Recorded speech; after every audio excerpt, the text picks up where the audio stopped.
Sarah Mitchell was 23 years old with soft brown hair pulled back in a simple ponytail. She wore her nursing school scrubs with quiet pride, though her hands often trembled before exams. Today was her pharmacology final, the test that would determine if she could continue in the program. She was rushing through downtown, her heart pounding as she checked her watch. 10 minutes until the exam started. 10 minutes to get across campus. That's when she saw her. An older woman, perhaps in her early 60s, sat slumped against a brick building. Her gray coat was pulled tight, but she was trembling. Her face had gone pale, and there was a small cut on her forehead where she must have hit the wall. Sarah stopped walking. People streamed past on both sides. Everyone had somewhere to be. Everyone had something important waiting. Sarah looked at her watch again.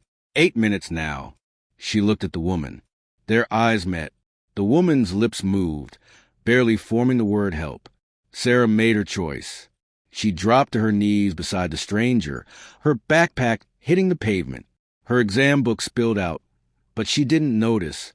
"I'm here," Sarah said softly, taking the woman's hand. "I'm a nursing student. Can you tell me what hurts?" The woman's voice came out weak.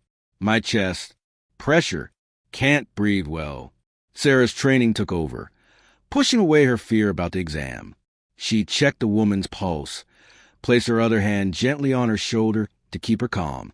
"I'm calling for help right now," Sarah said, pulling out her phone with her free hand. "You're going to be okay. I'm staying right here with you." As she spoke to the emergency dispatcher, Sarah kept talking to the woman in that same gentle voice. "What's your name?"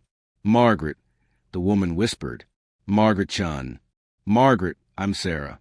You're not alone. Help is coming." The minutes stretched long. Sarah could hear sirens in the distance, but they seemed to take forever. She kept checking Margaret's pulse, watching her breathing, doing everything her professors had taught her. Margaret's eyes filled with tears. "You're missing something, aren't you? I can see your textbooks." Sarah squeezed her hand. Nothing more important than this. The ambulance arrived. The paramedics took over, but before they loaded Margaret into the vehicle, the older woman grabbed Sarah's wrist. "Thank you," Margaret said. "You have a gift, young lady. A real gift." Sarah watched the ambulance drive away. Then she looked at her watch. The exam had started 40 minutes ago. She gathered her books slowly, knowing what this meant. That evening, Sarah sat in her tiny apartment, staring at the email from her professor. There were no makeup exams for the final. She would have to repeat the entire course next semester. Her graduation would be delayed by a year. Her roommate found her crying softly at the kitchen table. "I made the right choice," Sarah said, wiping her eyes. "I know I did, but it's hard." The next morning, Sarah was restocking supplies at the campus health center, where she worked part-time. It was quiet work that helped pay her tuition. The door opened. A tall man in his late 30s walked in, wearing an expensive dark coat over a crisp white shirt. He had the kind of presence that made people look twice. His face was serious, almost stern. "I'm looking for Sarah Mitchell," he said. Sarah's supervisor pointed toward her. "That's Sarah there." The man walked over. Sarah noticed how focused his eyes were, how purposeful his stride. "My name is David Chun," he said. "I believe you helped my mother yesterday." Sarah's breath caught. "Margaret? Is she okay?" For the first time, the stern expression softened. "She's going to be fine. Thanks to you. The doctor said if she'd waited even 20 more minutes, she might have had a massive heart attack. You saved her life." Sarah felt tears spring to her eyes. "I'm so glad she's all right." David pulled out a business card. "My mother told me you were on your way to an exam, that you missed it to stay with her." Sarah nodded, unable to speak. "I want to help," David said. "I run a healthcare company. We have scholarship programs, internship opportunities. Whatever you need to continue your education, we'll make it happen." Sarah shook her head gently. "That's very kind, but I can't accept that. I just did what anyone should do." David studied her for a long moment. "My mother said you would say that. She said you had integrity." He placed the card on the counter anyway. "The offer stands. Always. But there's something else." He paused, and his voice grew quieter. My father died 5 years ago. He collapsed on a street corner downtown. People walked past him for almost an hour before someone finally called for help. By then it was too late. Sarah's hand went to her heart. When my mother told me what you did, that you stopped without hesitation, that you stayed with her and kept her calm, David's voice broke slightly. You gave our family something we thought we'd lost. Faith in strangers. Faith in kindness. Now Sarah was crying openly. David continued. Your professor contacted me after I reached out to the school. She said you're one of the best students she's ever taught. She's allowing you to take a makeup exam next week.